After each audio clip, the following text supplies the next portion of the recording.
This episode of Techno Buffalo is brought to you by Shutterstock.com. Welcome back to another episode of Rettinger's Rants. It's a show where I rant and rave and give opinions on anything from the world of technology and sometimes a little bit outside of it.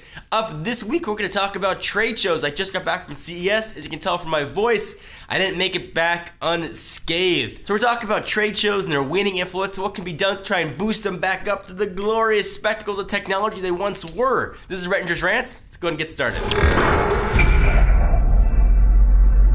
So for those of you guys that have been living under a tech rock for the past few weeks, last week was the Consumer Electronics Show, or CES, held every year in Las Vegas. Of course, the Techno Buffalo crew was there covering it.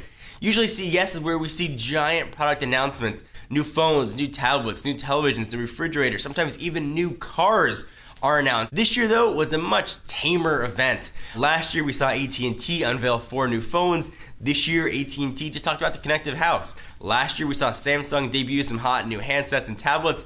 This year we saw the Galaxy Note 10.1 with 4G LTE on it.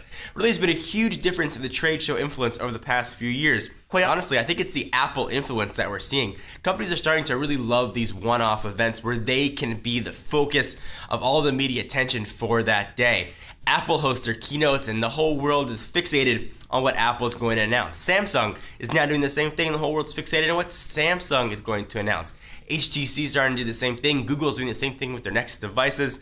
And everything that used to get announced at CES is no longer being announced at the trade show.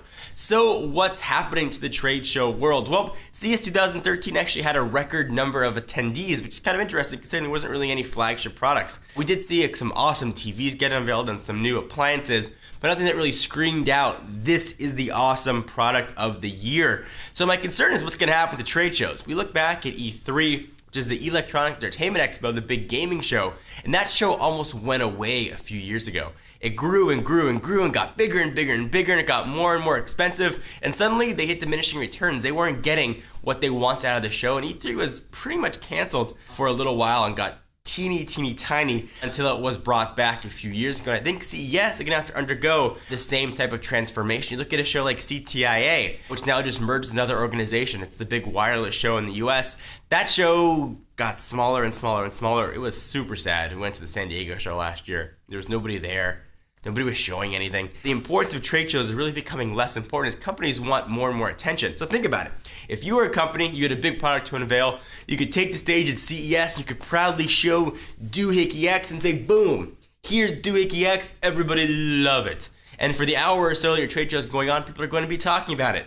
But then somebody else holds a press event a few hours later and suddenly Doohickey X is Doohickey yesterday.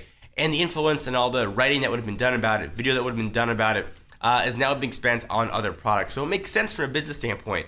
Also, trade shows are super expensive. These booths cost hundreds of thousands of dollars to build, to maintain. The shows take place in Las Vegas, so of course they are paying union wages, so it can get very expensive to put on these trade shows. I'm not sure the companies are getting their full value out of it. So I think CES again is going to get smaller and smaller and eventually be reserved for a few big announcements and a few select companies, which is really sad to say. CES is one of the great things in our industry. I look forward to it every year, even though I get sick every year after the trade show. But I think it's bound to happen as the industry is changing. So let me stop this analyzation for a minute to thank our friends and sponsors at Shutterstock.com. Shutterstock.com is a place to go when you're looking for stock photos, vectors, illustrations, and video clips. You can sign up for large image packs, monthly subscriptions, or just grab a single image for your blog or mock-up.